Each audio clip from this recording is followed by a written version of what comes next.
welcome. My guests tonight are three people who came from ordinary backgrounds to create extraordinary careers for themselves.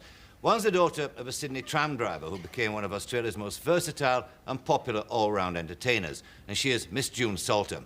Then there's the son of a miner who followed his dad down the pit, and it wasn't until he was 36 that he changed his life by becoming a professional snooker player. From that point on, he became one of the great stars of that fascinating and intricate sport. In fact, there are a few sportsmen who've been so far ahead of their field for so long. He's been Australian champion for 20 years and has held the World Open Championship for 12 years. And he is Eddie Charlton. As to my final guest, well, he's the man who started life in the shipyards of Glasgow and went on to establish his present reputation as Britain's most successful and popular young comedian. After a record-breaking tour of Britain, ending in a 3-week sellout in London, he's in Australia to perform his one-man show in the major cities. He is Billy Connolly. The lineup then is Billy Connolly, Eddie Charlton and June Salter. I'll be back after the break to talk to Billy Connolly. We'll see you then.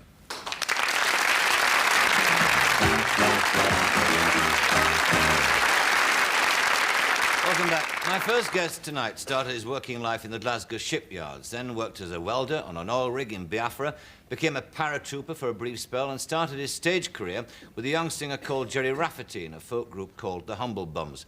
That was the beginning of a remarkable show business story and the start of a new wave of British comedians who owed little to the old music hall traditions but created their own unique brand and style of humour. My guest was and is the leader in that field. Whenever he plays in Britain, it's standing room only. His records are bestsellers. In addition to all that, he's been acclaimed as an actor, both on telly and in feature movies, as a playwright and a musician. But it's his highly and totally original observations of the absurdity of human behaviour that's earned him the reputation as one of the funniest men on the planet. Ladies and gentlemen, Billy Connolly.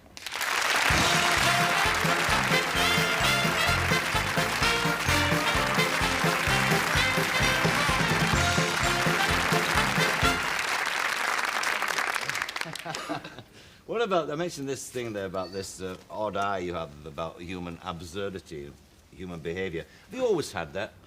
More or less. I think you're kind of stuck with that kind of thing. You don't learn it, you're kind of born with it. Yes. A born sort of cynic. Yeah. I remember the other night we were talking to Spike Milligan and he said his father had a chip in his shoulder because he was born with hemorrhoids. I'm much the same. I was a sort of show-off. I was a complete idiot at school. And so I started to try and be a character and be funny. I think I'm a teacher's nightmare.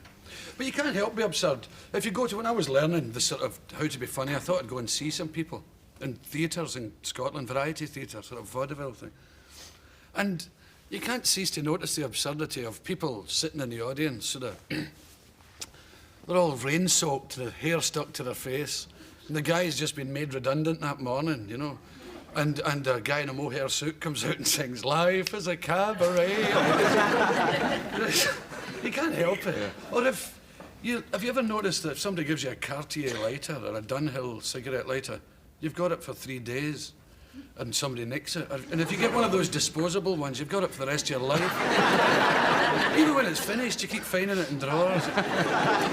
What about the background you came from? Like, it was quite a poor background, wasn't it? It was just an ordinary working class Glasgow background. Mm-hmm. What about school? I mean, what were the schools like? Were they... They were Victorian schools, and as I told you before, I was completely dumb. The maths teacher used to send me out to count the railings. And I sort of gave up. I used to look out the window and watch pigeons making love on the roof opposite the school. I kind of gave in, really. Yes. And what kind of a youth were you? I mean, what this education, what kind of a youth did it turn out? I was a total wally. I mean, the way I dressed even was horrendous. I got all the styles kind of mixed up. I used to wear a short jacket with little inch vents and paper collars, you know, them terribly stiff. You get 6 in a packet out of Woolworths. Ruin 5 trying to put them on. And I was a kind of, what was the jacket? It was Crombie. You know, it weighed about half a ton. Winkle pickers. And big ruby cufflinks, which cost 30 shillings a pair.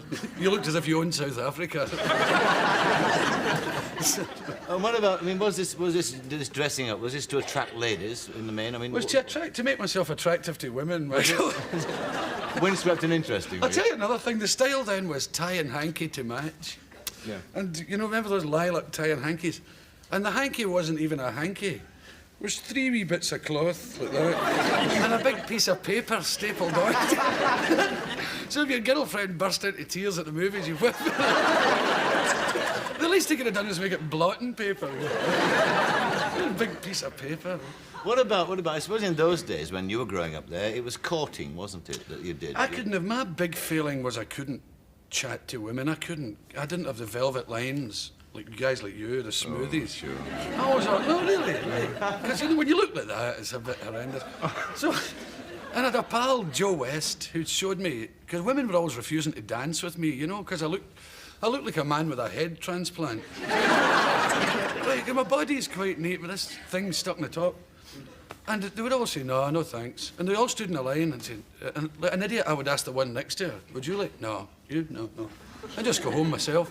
But Joe said, no, you break them up when they're dancing, 2 together, you know. And, right. And so Joe and I would wait and try and, he'd break them up and say, yeah, we're just film stars just in for Hollywood, you know, me and Bill. And he'd dance away with a good-looking one. And I'd be left with Igor. You could smell her breath getting nearer. Right. Wondering what you pressed to make it work.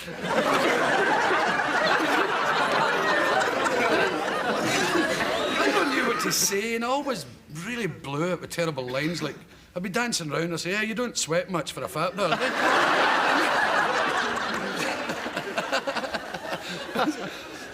It was an uphill dance hall, let me tell you. But what about the sort of close encounters aspect again? Because I mean, I remember from we're rough. Well, I'm older than you, but I remember. I mean, the entire thing. Now you see kids about nowadays, 18 and whatever. And I mean, they're going through a sort of a relationship that you could never dream of when we were kids. You know? I mean, well, you see, it's real life so seldom matches up to the books you've been reading. And you go to parties, you know, and in my teenage parties, they all played terrible games, you know. They did a game called Stations. And you all sat in a circle. It was really quite horrendous. And the ladies passed round, you know. You're supposed to kiss them, right? And they put the lights out and they play an album track, or an album. And when the tracks change, the women change to the next guy. And again, the breath's coming round. You know the one who's going to be stuck to you, like a Jubilee clip. Getting nearer, you know. But when you get a good-looking one, you could kick the arm of the record player. I was a specialist in the 3-hour kiss. That numb face, your lips are sticking. And I didn't know. Guys said, yeah, fondle them, Bill. They like that. Fondle. And I didn't know what to do, you know. How to start. I go, ooh.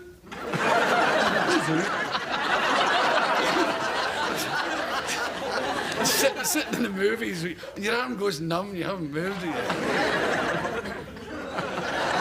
I'm sorry, I was trying to see the time now, you know. And the guy in front's going bananas.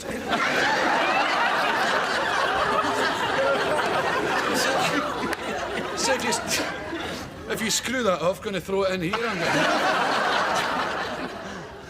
what about the What a great one is. Sorry. Look at that.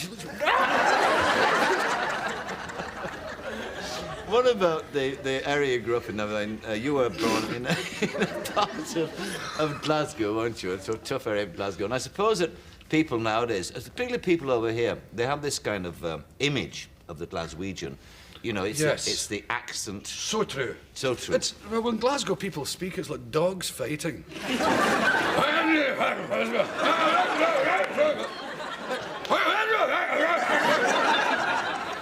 That's a courting couple. Talk to me dirty. It's just like giving my hobbies away. It's kind of strange. See, the Glasgow upbringing for me was a weird. Other people disagree violently and say I give Glasgow a bad name. But you can hardly help being like me. There's an indoor zoo in Glasgow. Have you ever been in an indoor... Have you ever smelt an indoor zoo? It was in Oswald Street, and this big flea-bitten lion called Raja, and we used to go along and hit it with polo mints. And that's what a Glasgow upbringing's like. When they saw Jaws, they were clapping the shark. That's what we used to do. This big This big silly lion, it was like an old carpet. It used to sit like bits of elastoplast on it. Whack. But the... Other lions went, "Rawr." This thing went, "Foo." Leave me alone. Aim for its willy.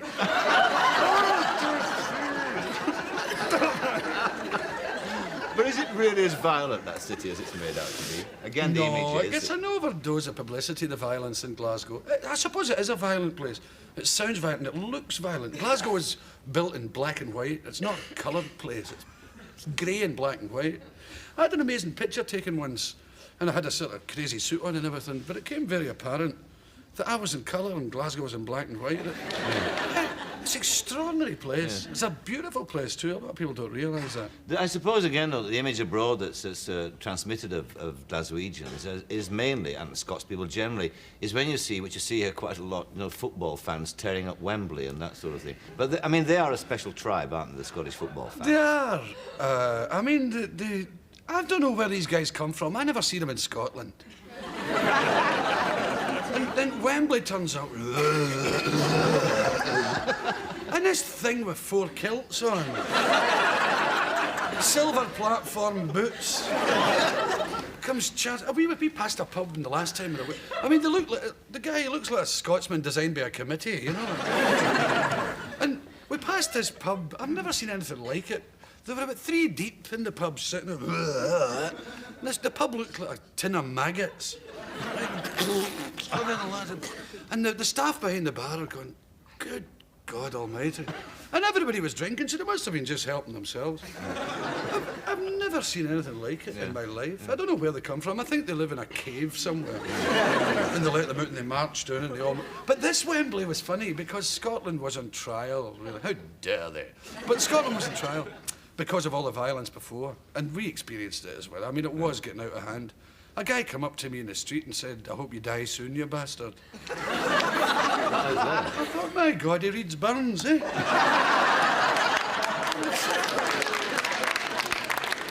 And this guy had just learned to walk upright that morning. The knuckles all blood. He was eating a baby's leg. I don't know what you do about it, but they went over the top the other way. Because they said if you misbehave this time, there'll be no more Wembleys for you to come down and wreck the place. They must have thought London was made of Lego. They're not taking bits of it. And they were tearing up the pitch, the football pitch, and taking it home. And they took the goalposts home.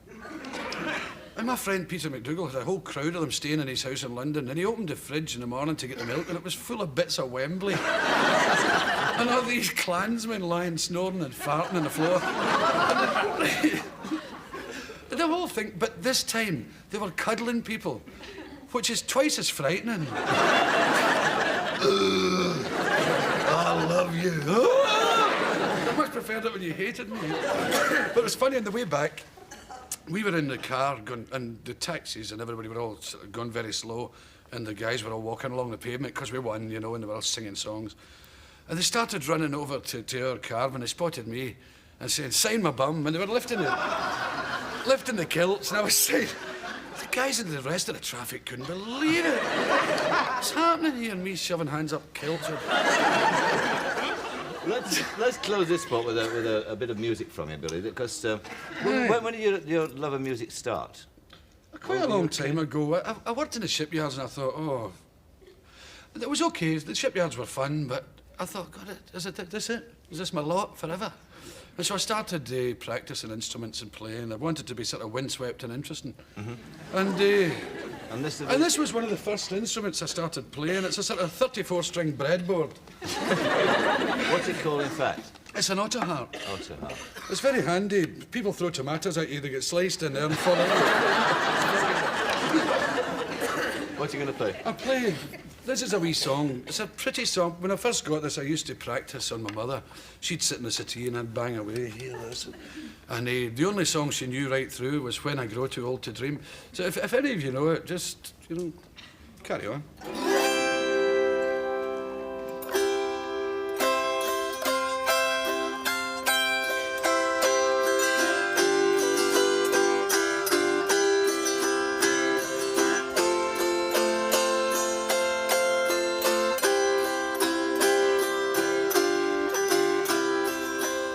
Do I look like Mary O'Hara?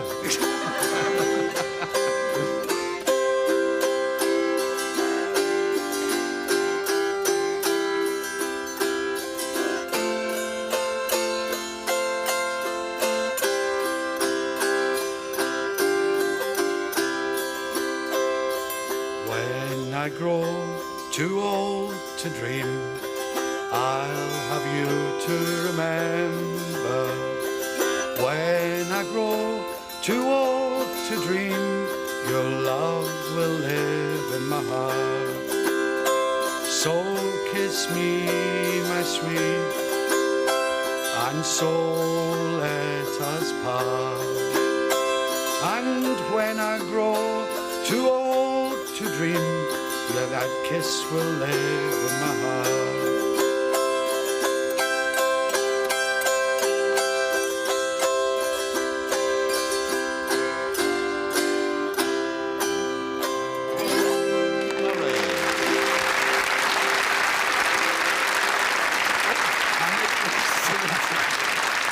Right, we'll be back after this break to talk some more to Billy Connolly. See you in a minute.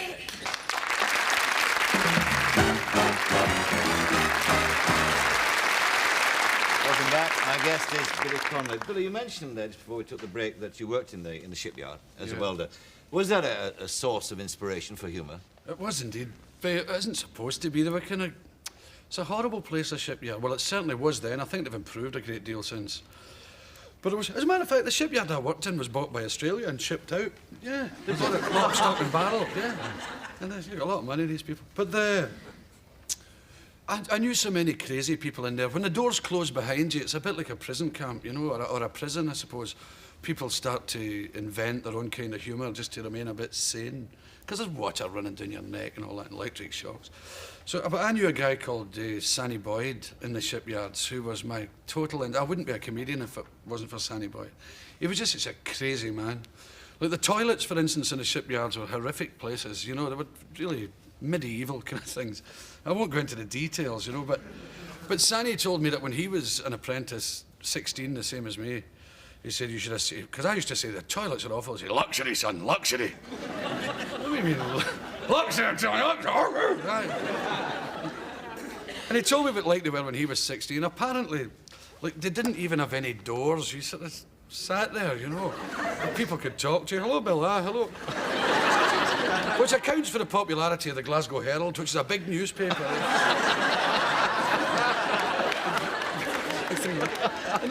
And the partitions between people were, it was only up to here. You could see each other. Oh, hey, man. Not bad. I'm the same myself this morning. Right? So, and they had no toilet seats as we know and love them, you know. Really, it wasn't that horseshoe-shaped thing. It was a bar of wood which ran the length of the place, and you sort of swung on it like a budgie. Hey. And there was spikes sticking out the wall so you couldn't lean back and have a... And there was no toilet bowl. It was a trough that ran the length of the place of constantly running water. So when somebody up at the end did so, everybody saw it, went, shoo.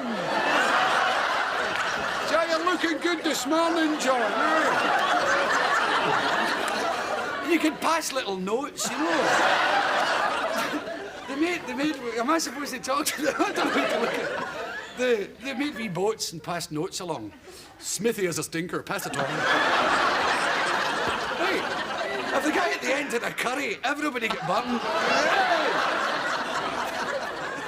But according to Sanny said the great game for apprentices was to bunch up a newspaper, all scrunched up, set fire to it and throw it into the... Well, his heads would come up.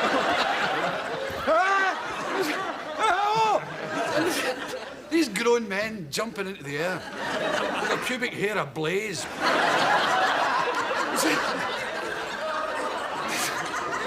They said, but they were hardy men in them days. They used to beat the flames out with a hammer.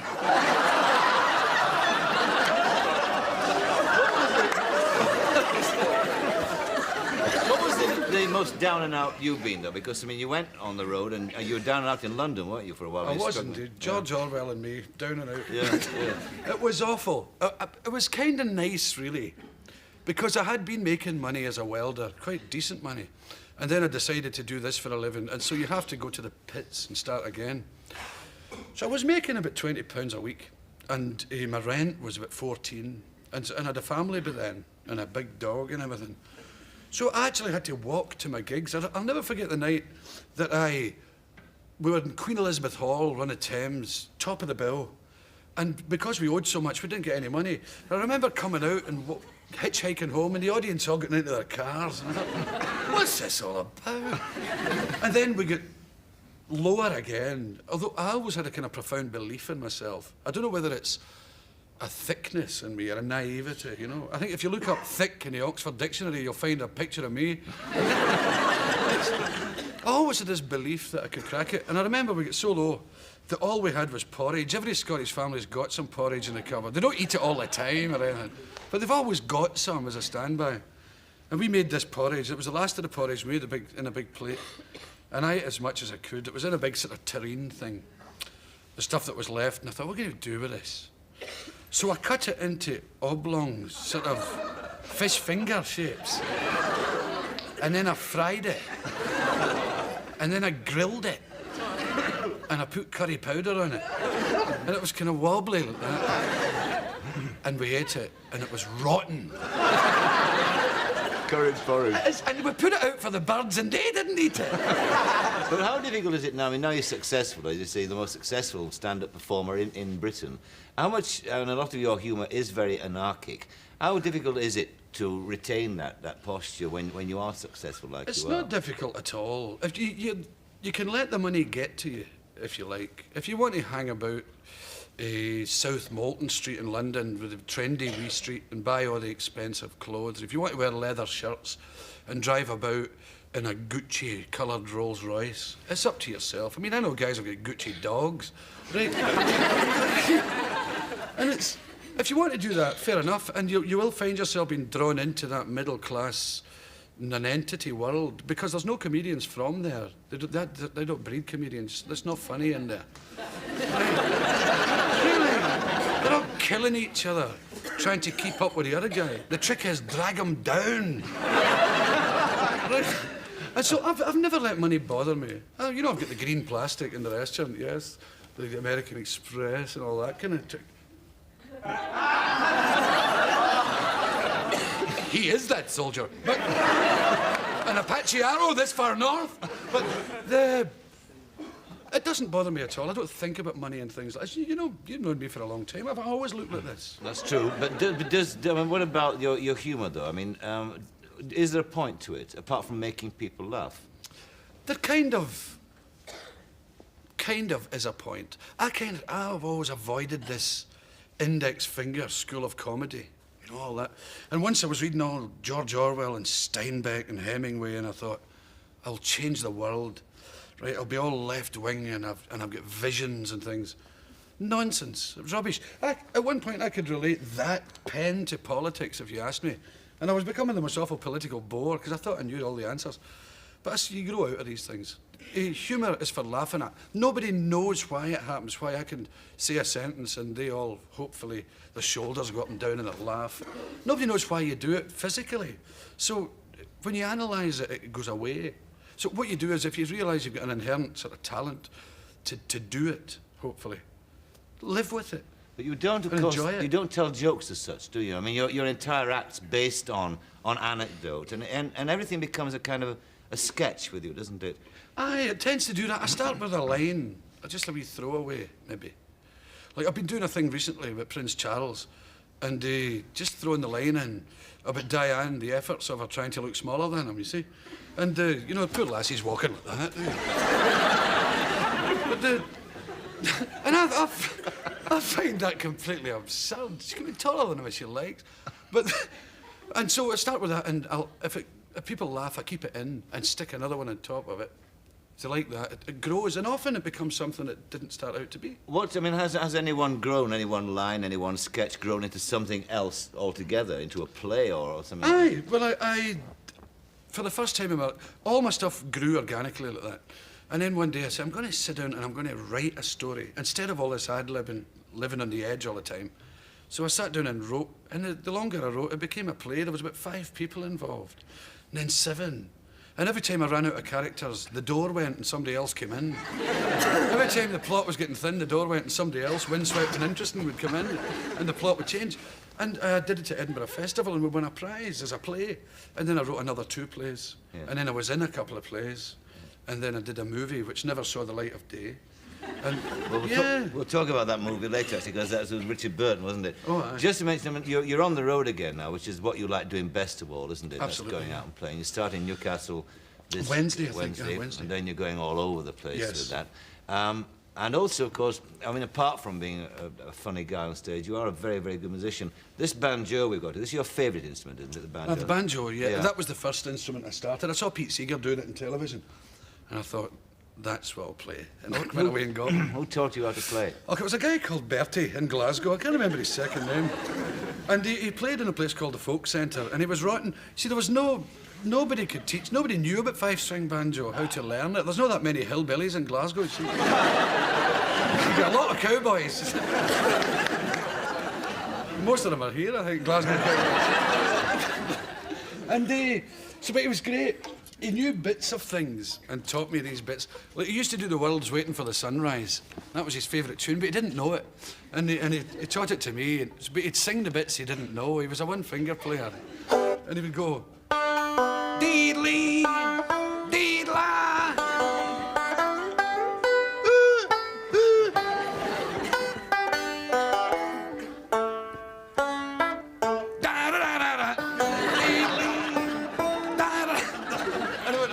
He taught me to play, and I've never really improved very much. Well, in fact, you're going to play for us now. Yeah. So walk across there, but then I'll introduce you. In fact, he's a marvellous banjo player, as he will prove to you now, with a marvellous up-tempo number called Cribble Creek. Billy Connolly.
My next guest was born the son of a miner in Swansea, New South Wales, and at the age of 11, he showed his genius by beating the world's greatest billiards player, Walter Lindrum. It wasn't until he was 36 years old that he gave up his job down the mine to turn professional. Since then, he's established himself as one of the great stars of the world of snooker and gained an international reputation through television shows like Pot Black. He's been Australian champion for 20 years and has held the World Open Championship for 12 years. Ladies and gentlemen, Eddie Charlton.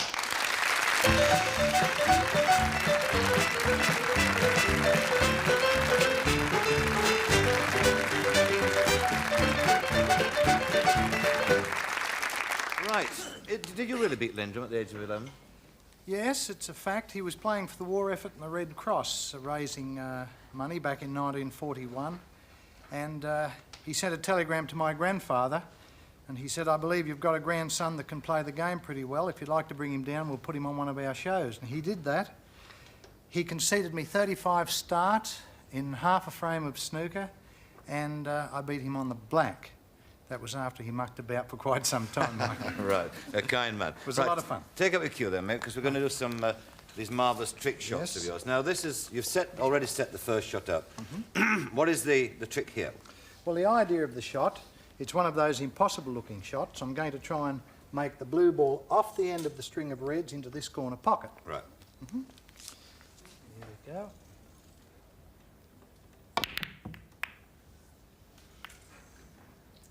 Oh!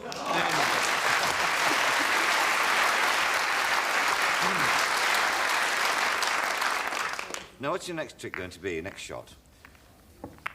Well, I'm going to set up some balls here. Do you invent shots yourself? I mean, do you sort of sit down and think out, work out a trick shot, or is there a kind of book of trick shots that every professional learns and does?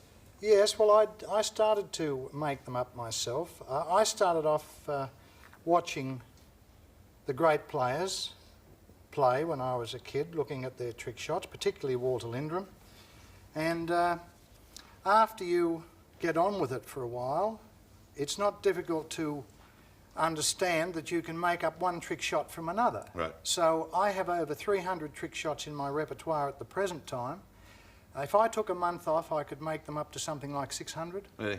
One lends itself to another. Is this one that you invented yourself?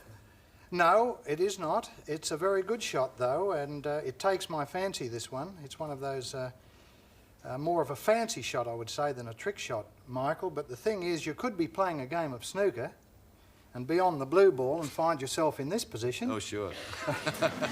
That'd be fairly nasty, wouldn't it? And what are you going to do? I think the best thing to do here would be to make the blue ball back into the corner pocket. Of course. Something like this. Something like this.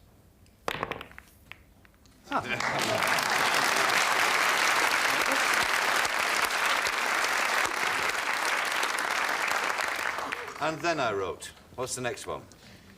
Well, this is a shot Walter Lindrum was very, very keen on. He used to play it a lot. He wasn't all that keen on the game of snooker.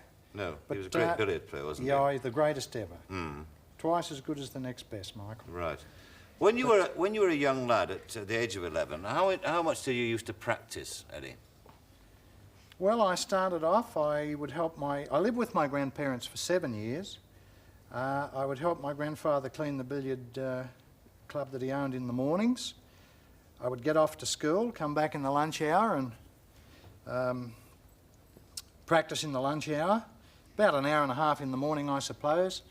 Then just over an hour in the lunch hour, come back after school and play from about 4 o'clock till 6 in the evening, another couple of hours, and then break off and have a meal, and I'd be back in there till he kicked me out about 9:30 at night. That's how you became an 11-year-old bandit. Right. So what are you going to do here, then?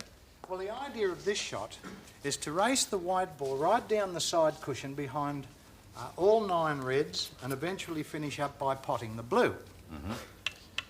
Here we go.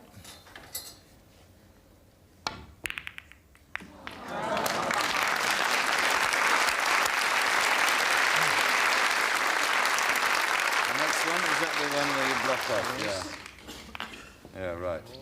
And this is the impossible shot, isn't it? So with the 6 balls guarding, in fact, the entrance to the pocket. Yes, it's a very good shot, this one. It just doesn't look on. It's one of my favourites.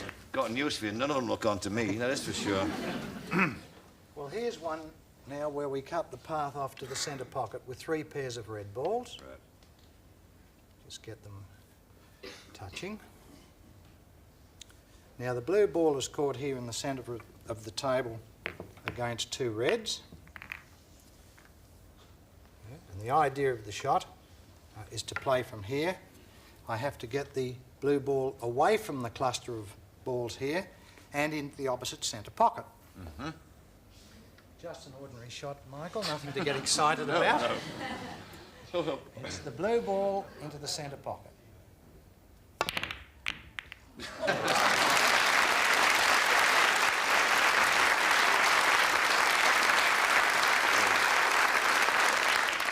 Nice shot, this one. Yes, it is a nice one. Now, what's this one going to be? Is this the rat-a-tat one, the one I'm fond of? Oh, yes. You're keen on this one. Yes. Well, most people are. It's... You want all the colours for this one, don't you? Yes, it's known as the rapid-firing machine gun shot. This one, the idea being to... Well, I get asked more about this trick shot, Michael, than any of the 300-odd that I can do. And it's not really a trick shot at all. There is no trick to it. It's just a plain, straight-out, very difficult shot to get. And the idea is to line the 6 colours across the balk line, wide ball at this end, have to play the wide ball in this manner towards the corner pocket over there, but before the wide ball gets there to go in, you have to race it in with the 6 colours. So you can't stand about. Pause for breath. Right. Here we go, rapid firing machine gun shot, wide first, but it has to go in last.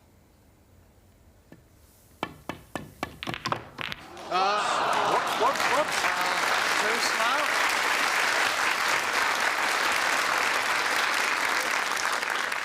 Let's do that one again. Yes, we'll do that again. I'll put the pink, blue.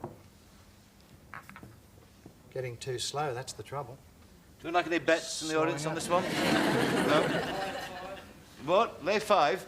You're on. No, you've got it. You can make some money. Yes, the money's on this time. Here we go.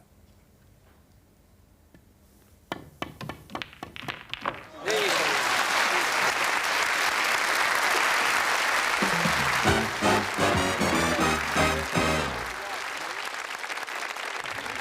Now, if you do, and a lot of people have these tables at home, what's the art of trick shots? I mean, what do you need to be able to do shots like this? Well, there are 3 very important things. The first shot, or the first thing to do, is to set the shot up correctly. The second important thing is to strike the wide ball in the right place with the tip of your cue. And the third important thing is to play the shot at the right speed. And if you're putting all those 3 things together, you should get the shot. Now, this is a nice shot. 4 reds, 4 separate pockets, all in the one shot. Now, it's all going to happen fairly quickly on the smaller pool table. So what you have to look for, I'm going to play onto the blue to make this red into this centre pocket, blue to carry on to make the second red, yellow to cross the table to make the third red, and finally draw the wide ball back to make the 4th and last red. Now, anybody like anyone who missed one? Here we go. 4 reds in the one shot. Here we go. I like it. I like it. I like that one too.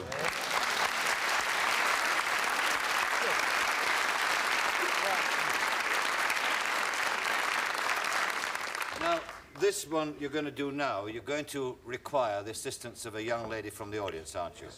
Because this is the pièce de résistance, is it not? Yes. All right, well, while you're setting it up, we've already asked for one volunteer. Virginia, her name is. There we are. Come on, Virginia. Come down here, my darling. Give her a hand.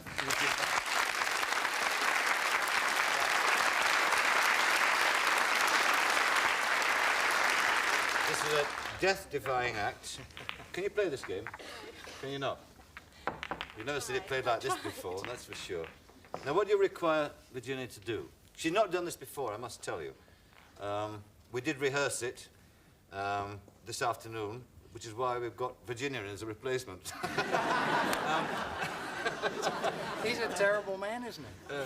Well, you have to lie down, darling. Yes. I'll get the white ball first.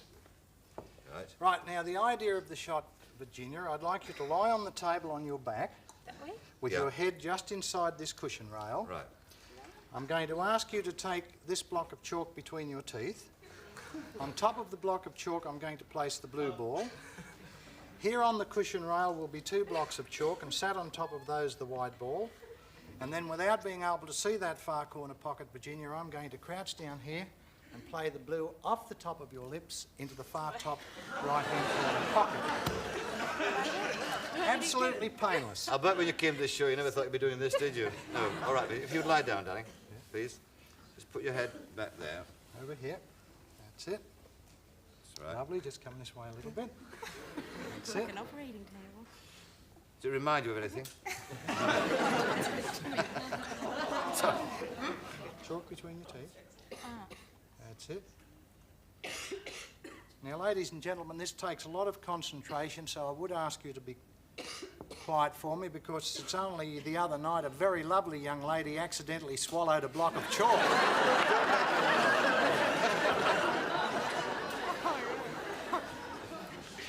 Okay, here we go. Keep still. Blue on top of the block of chalk. White ball here. Very first shot, it's the blue ball into the corner pocket.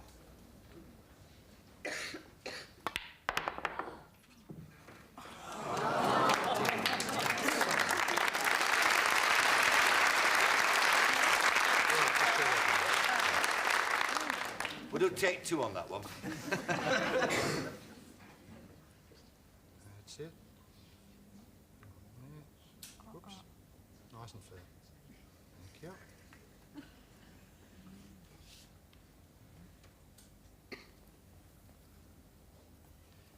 Okay, it's the blue ball into the corner pocket. That's it.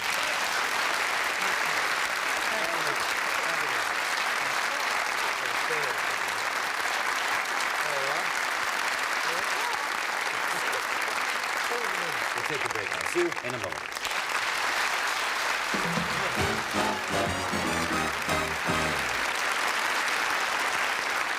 The term all-round entertainer is extremely overworked, but it does apply to my final guest tonight. She started her professional career as a radio actress and moved into the world of comedy and song at the legendary Phillip Street Theatre. Then she was billed as the girl with the low-cut voice in the last of the lavish Tivoli revues. Since then, she's tried her hand at straight plays, at musicals, television drama and soap opera, all with equal success. In recent years, she had theatre audiences on their feet night after night as she played Queen Mary in Crown Matrimonial, and television appearances, audiences crying into their TV dinners as she tugged at the heartstrings as a long-suffering Miss Mackenzie in The Restless Years. She's been honoured with 2 Australian Film and Television Awards, including the coveted Gold Sammy, and she's still regarded as one of Australia's best exponents of the lost art of the point number, which she demonstrates with this old Sophie Tucker song, Life Begins at 40. Ladies and gentlemen, Miss June Salter.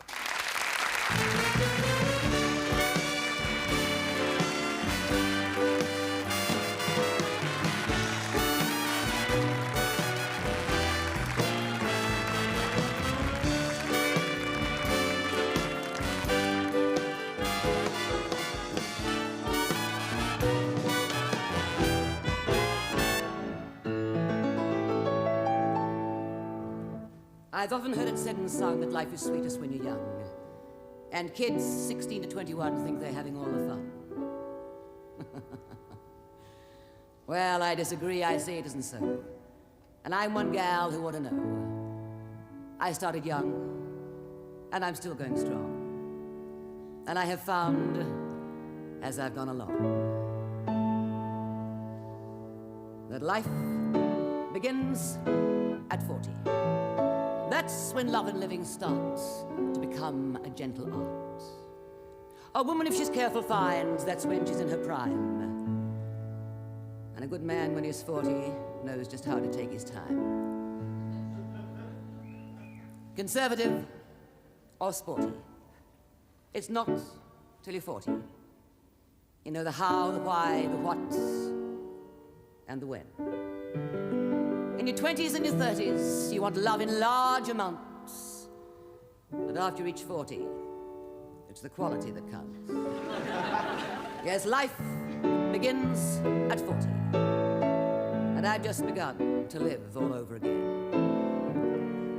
Now, the sweetest things in life grow sweeter as the years roll on, like the music from a violin that's been well played upon.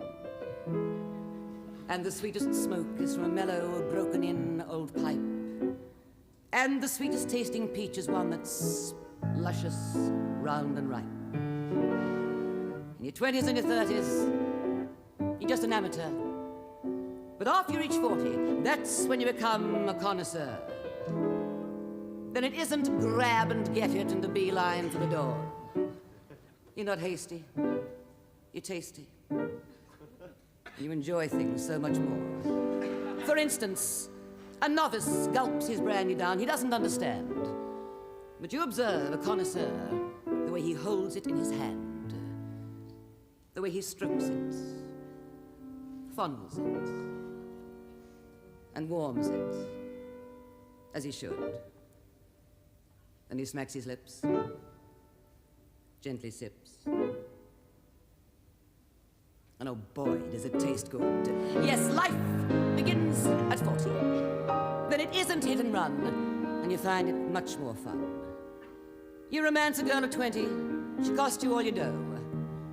But one of 40 thanks you and gives you breakfast before you go.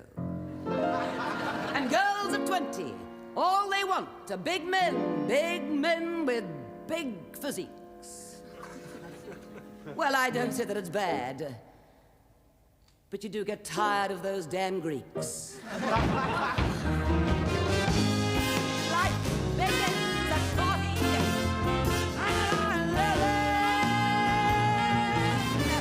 All over again.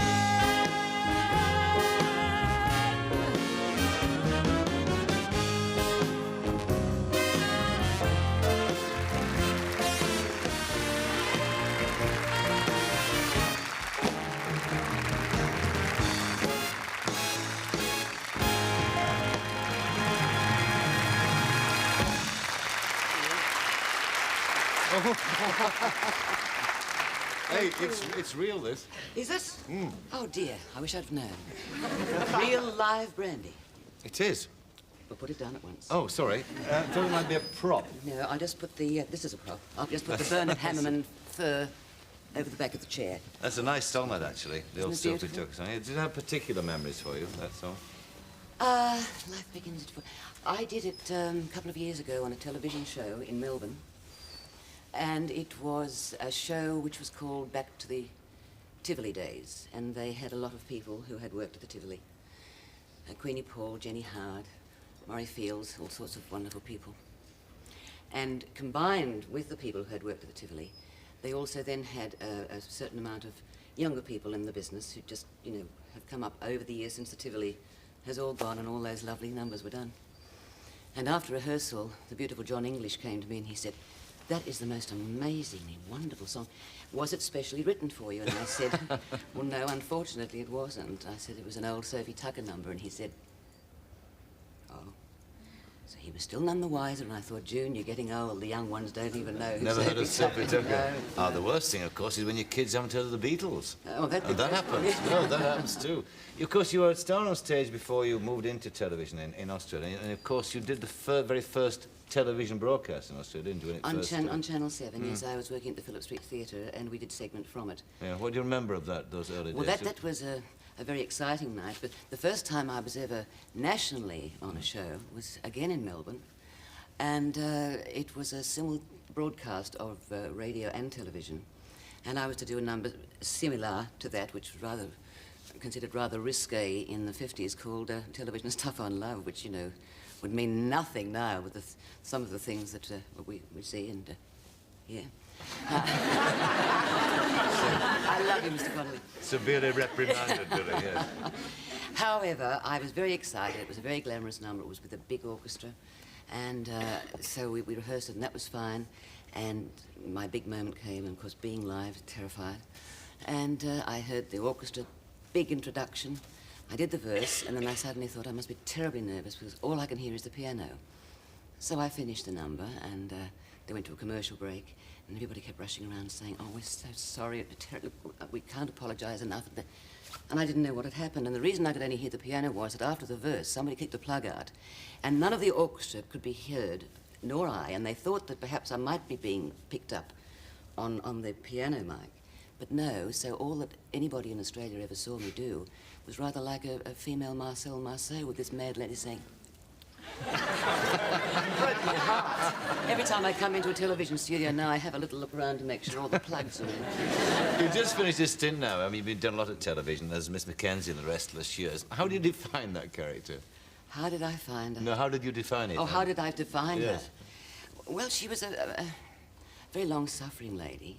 Did she ever? Yes, indeed. She went through quite a traumatic life in the 600 episodes that I was in, or most 600 episodes that I was in. I started with the first and I ended up on the 600th. And in that time, the first episode, she tried to gas herself because she had found that she had a bad heart and she had to give up school teaching. And then we went along a little bit later, but she still loved the kids. So then a little bit later, she found it was darkly discovered that 18 years before she'd had an illegitimate child whom she thought was dead. Then somebody told her the man that she was in love with and whom she didn't know was married at the time, he came back after a long time, and he was a great senator and a very important man, and he said, "We're being blackmailed. Your child isn't dead. I had it adopted out."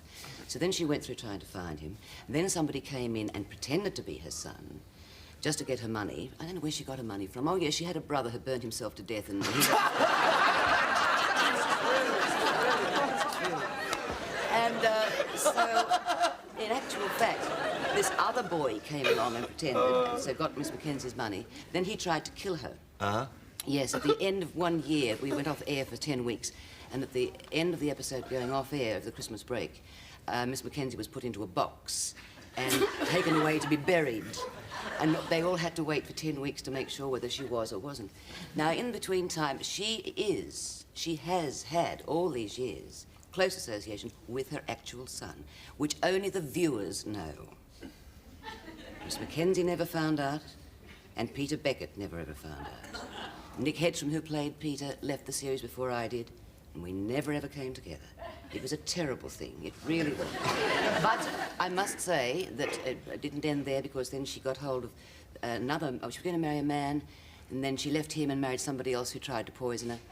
But he'd married her bigamously. So that was annulled. That was all right.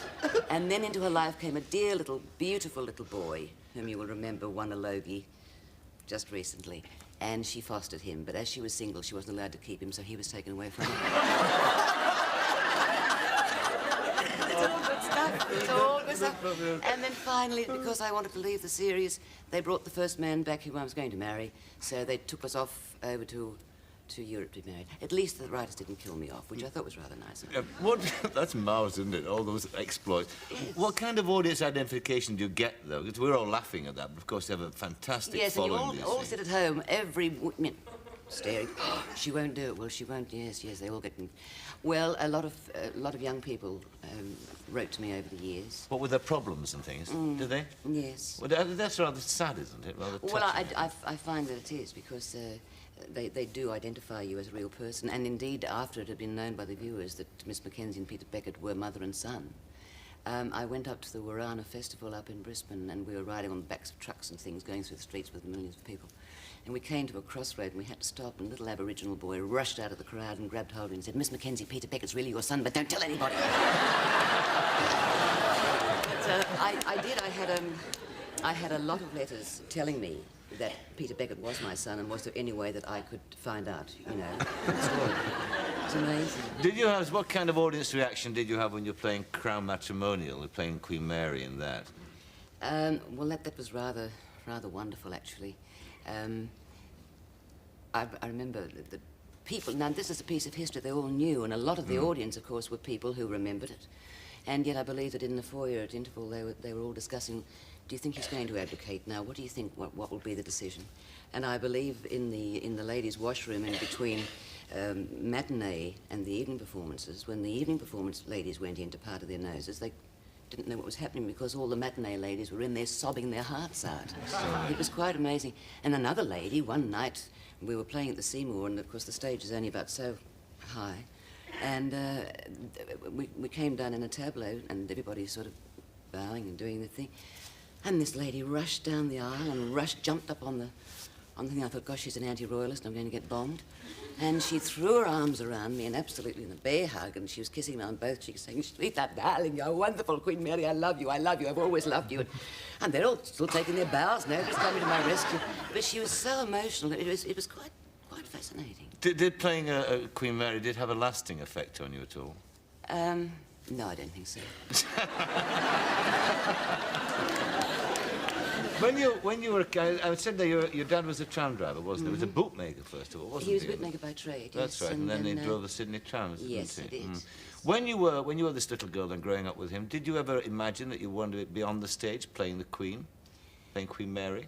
Well, at school, funnily enough, when I was about 13, I played Elizabeth I, and I thought that was pretty important and exciting. And then years later, when I got into radio, I had the joy of playing on radio Queen Victoria, aging from when she was 18 to her death. And I thought, well, girl, you've done it now. And of course, in the Mavis Bramson show, very often one did sketches of Her Majesty of today. But when this came up, no, I read the play, and it was beyond my wildest dream that I should be asked to do it. And, you know, she was 30-odd years older than I am myself, and after I'd said yes, and thank you very much, I'd love to do it, and went to the first reading, I thought, you were out of your mind, you know, the audacity you've got to even suppose that you could play. Were you the first choice for the part? Well, actually, Peter Williams did say to me, if I can't get Greer Garson, will you do it? Because Greer Garson had played it on CBC television in... But coming from the background you did and wanted to be an actress, given your dad was a tram driver, did you in fact have a mentor as such, as a young person? I mean, was somebody who looked after your career, what? Well, I had great encouragement from my parents, and nobody else in the business, in my family had been in the theatrical business. But I went to school and learnt shorthand typing, did all that, and was in amateur theatre and so on. And I worked in 3 offices between the age of 15 and 20. And during that time, I went to a radio academy, and I went for an audition with Roger Clemson, actually. He and I did our first radio auditions together, with the lovely Queenie Ashton reading with us, which was gorgeous. And then suddenly, I changed my job for the 3rd time, shorthand typing, telephonist, receptionist, and what have you. And I was there for about, I don't know, a month or something. And I got a call to do my first radio job, which was a 1/4-hour episode in something called Night Beat. So this beautiful man, Douglas H. Gibson, who was the man who ran this wonderful shop fitting place, I went to him and I said, Mr. Gibson, I have to leave. And he said, don't you like the job? And I said, yes, but I want to be an actress and I've got my first professional job. And he said, how long is it going to take? And I said, about an hour. And he said, and how much will you get for it? And I said, 19 and 11 pence. He said, well, look, I tell you what, you go and do the job and come back and we'll talk about it. So I did, and I went back and I explained what I wanted to do. And that beautiful man, who's still out there somewhere, sir, kept me in that job for almost 2.5 years, until finally I was out of the office more than I was in it. He didn't dock me 1 penny, but he wouldn't let me leave until he was absolutely sure that I could make a professional living. So, I mean, it's not every day, well, especially not now, that you find somebody like that. And without Mr. Gibson, I don't think I would have had the chance that I did. But your parents would be delighted, of course, at going to that acting thing, that you had a career behind you, that you could always go back to yes. shorthand and typing, because parents are like that, aren't they? You Yes, know, they are. have a proper job. But if you did go back, though, to being a shorthand typist, what do you think you miss most of all? Would it be the recognition? Would it be the fame? Or what? Well, the recognition is very gratifying, as no doubt you must agree. Public recognition is lovely. I mean, the public have kept me in a job for 29 years, and I love them. There are occasions, of course, when things do get out of hand. One of recognition was when I was in Perth, and I was having dinner before going to do Queen Mary in Crown. And about 4 or 5 teenagers came in, and they came up and they said, would you sign a paper serviette, Miss Mackenzie? And I thought, lovely. And they said, we're going to the show tonight. And I thought, oh, well, isn't that marvellous, these kids who've seen Restless Year and they're going to come and see Queen Mary? And I thought, that's good. And they said, are you going? And I said, pardon? And they said, you are over here to see Boz Skaggs, aren't you? I see. And then, of course, you get on the other end of the thing, where years ago we did a drug referral concert, and we was all lined up at the back to meet a very well-known member of Parliament and his lady. And as they came along, we were introduced and what have you, and his lady wife came along and said to whoever it was introducing us, there is no need to introduce me to this girl. I have followed her career for years and years and years. And I said to this lady, thank you very much, ma'am. You were listening. And she said, no, I loved everything you've done. And she said, I think the favourite thing of mine is your performance in I Do, I Do. And I said, that was Jill Perryman. And she said, oh, who are you?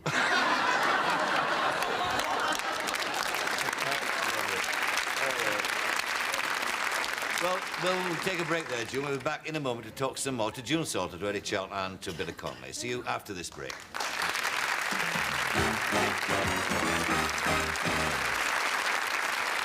I guess June Salter, Eddie Charlton, and Billy Connolly. June, you were married, of course, to John Melian, called the Marriage of the Year when it first happened by Women's Weekly or something. You acted a lot with him. You're now divorced, and not worked with him since that. Would you like to work with him again? I'd love to, because I knew John for many years, or 6 or 8 years before we married. And most of that time, I worked with John. We were sort of young, juvenile leads in masses of radio stuff, and then I worked with him on stage and review, and then we came back from London to do Rattle of a Simple Man. And we worked very well together, and I loved working with him. And I don't know why, but since we divorced 13 years ago, I don't know whether people sort of think, they probably wouldn't want to work together, or better not do all that. And it's a shame, because I know he feels the same. You know, we always loved working together. He's a marvellous actor, isn't he? I would say he's one of the greatest actors this country has ever seen. I think so too. A marvellous actor. You know, you've got the boy, haven't you? John Melian Jr., of course, who's gone into acting. That must be a disadvantage, isn't it? Well, he did quite a bit when he was a little boy, because he's nearly 20 now, and 6'1.5", which I don't believe. And he was a good kid actor, you know, he showed good potential. And then when he was about 16, he came into Restless Years with us. And I think the part was a little too old for him, and it's that awful transition period between a child actor and a grown-up one. I think a lot of girls manage to do it much better than boys, but at 16, 17, they're not grown up and they're not kiddies. And after he did about 3 months in that, he sort of drifted around a little bit, and he hasn't really done anything. I know he'd like to. But also, when he did the Disney Ride a Wild Pony, which was, you know, my son's made a feature film, his mother hasn't, but never mind. I said to him then, you know, if your career, you're going to pursue it, and you do, would you like to change your name before you begin with? Because having your father's name could be a disadvantage, in as much as, you know, people sort of tend to think. They forget that the father is so much older and so much more experienced. But I think they tend to feel that the child should be as brilliant as that performance they've just seen his father do. But however, he's wandering around doing other things at the moment. He might come back into it one day. What about you, Billy? I mean, did your children cop any kind of criticism, adult attitudes against them because they're your children? Do you find that? No, I think they got a bit of flack at school and stuff. Not because I'm in show business or because I'm famous, but because I'm Billy Connolly. And I'm kind of unruly. And I think they expect it of them to be unruly. Like, people go up to my wife and say, but you're not funny. As if she should be a comedian. And they think me go around the house with big red noses. Life is a cabaret. That's right. But what about the acting? Because you've done quite a bit, haven't you? In fact, you have made a feature film. I have indeed, yes. Yes, with Richard Burton. With Richard Burton, which hasn't seen the light of day. It's called Absolution. I don't know what the problem is. I haven't seen it. On the final day of shooting, the producer, Elliot Kastner, came up and said, look, if you ever want to see the movie, it's only a phone call. And he walked away and didn't give me his number. It must have been a bit daunting, though, to imagine working with... It was. I almost fainted. I don't know if you've ever been so nervous that you feel as if inside your body's hot and outside's cold. And it was the first... I met him about 10 minutes before we did the opening scene. He said, come on, let's try it. And I went, oh, no. Are we out to try this thing? But we got to know each other real well. It was great. I was murdered in the movie and buried in a wood, and he had to discover my body. He was a Jesuit priest, you know. And he'd scrape I was in the grave, you see, with one eye open. And a dead leaf over my eye. And he was to scrape this off and gasp shock horror, cover me up and fall distraught on top of my face while I'm under the ground there, and then say a couple of prayers. And the first couple of takes were dreadful because he would take the earth off and my open eye would be exposed, and it was terrible trying to keep it open in this daylight that suddenly appeared. And then, because the camera was over his shoulder looking at me and you couldn't see his face, he would go... and I'd go... But the third time he did it right and covered me up like the true professional he is, shoved all the earth up my nose, lay on top of me and started singing I Belong to Glasgow.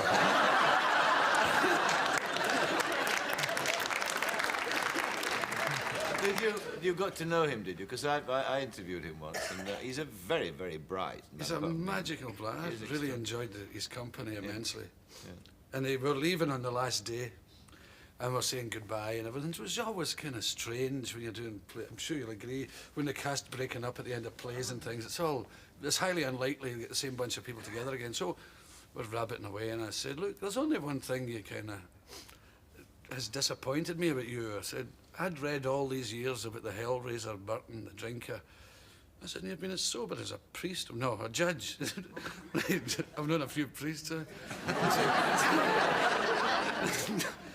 said, you've been as sober as a judge. I said, do you ever regret those drunken years? And he said, you must remember, dear boy. I said, life is not a rehearsal. Enjoyed every second of it. I loved it. That's tattooed in my chest. That's a lovely line, isn't it? Life Do is it. not a rehearsal. Yeah. Yeah. What about your acting in future, though? Is there anything you'd like to do that... There's lots of things I'd like to do. I'd like to play somebody really cruel. Because I'm not, you know. And I've got these gunfighter's eyes, you know. You don't get eyes like these reading the paper, baby. And I'd like to do something that's totally out of character. But because I'm successful at what I do, people don't ask me anymore to act. They only asked me sort of halfway through my career. I wish they would ask. I wish they would ask me. Well, perhaps you and June... You'd like to play opposite him, wouldn't you, June? In something Oh, I'd love I'd that. adore to. Oh, yes. yes. Well, we could probably fix that. There were so many films being made in Australia. You could both make your Australian film debut. Well, not your film debut in Australia. I mean, you've done one No, already, I haven't you? wish to get this sorted out, actually, Mr. Parkinson. Yes, madam. I have done 1 day on Caddy and 4 on Doctors and Nurses. You have? But, you know, that's my extensive film career. All right, we'll make We're it... waiting for the big one. Hey, I'm trying to get in the Sullivans.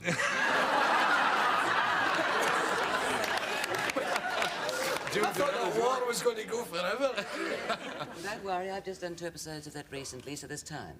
All right, well, we'll be back in a moment for Mr. Connolly to close the show with his inimitable rendition of one of the world's great love songs. A tender moment, and we'll see you in a moment.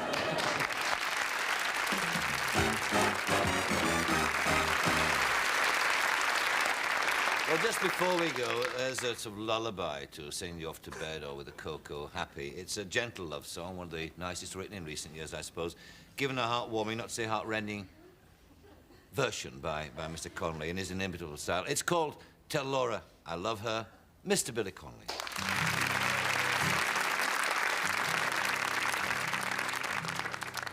Tell Laura I love her. Tell Laura I need her. Tell your Laura not to cry. Oh, my love for her, oh, it will never die. Well, hi there, ladies and gentlemen. My name's Tommy. And yes, Laura and I were lovers for many years, until God took her away for a special purpose of his very own. I must admit, I was a bit cheesed off at the time. I had a special purpose in mind myself. Oh, sure, we'd lovers' tiffs like everybody else. Like the time in a moment of weakness I purchased a dirty magazine, ladies and gentlemen. And in that magazine, I read about erogenous zones. And I invited Laura over to my place, ostensibly for coffee and cookies. And we were sitting on the sofa, ladies and gentlemen, and we were necking. And I guess I must have touched one of her erogenous zones, because she need me in one of mine. Oh, ladies and gentlemen, friends, I'll never forget the day that God took Laura away for a special purpose of his very own. We were downtown shopping for Laura's mom. She wanted an inflatable Marlon Brando and some rubber bedclothes. Strange woman, Laura's mother. We were meandering? We were philandering. No, we were meandering down Main Street, ladies and gentlemen, hand in hand, when a child ran onto the road. I said, "Oh my God, my nerves!" and covered my eyes. I guess I'm that kind of guy. But Laura, who's made of sterner stuff, and I dashed onto the road to save that child. Ladies and gentlemen, I want to tell you, the child made it to the other side. Turned round and said, But Laura didn't. Ladies and gentlemen, she made it to the white line. In the centre of the road when a 15-ton truck came round the corner sideways and flattened her. Some nights, friends, I lie awake, awash with sweat. As I remember the exact noise that truck made as it flattened Laura. Splat! You know the noise you get when you stick a straw up a frog's bum and blow really hard? Ladies and gentlemen, friends, I want to tell you, Main Street was not a pretty sight that day.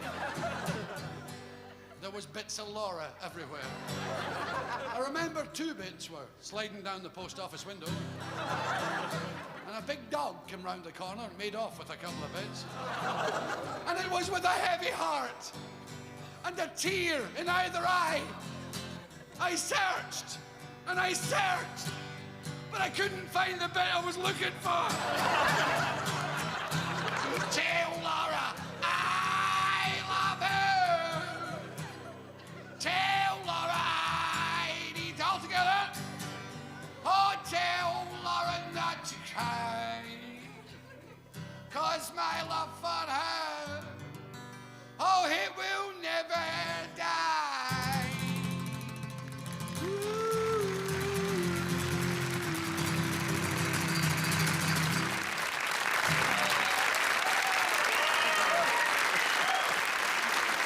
Oh, dear.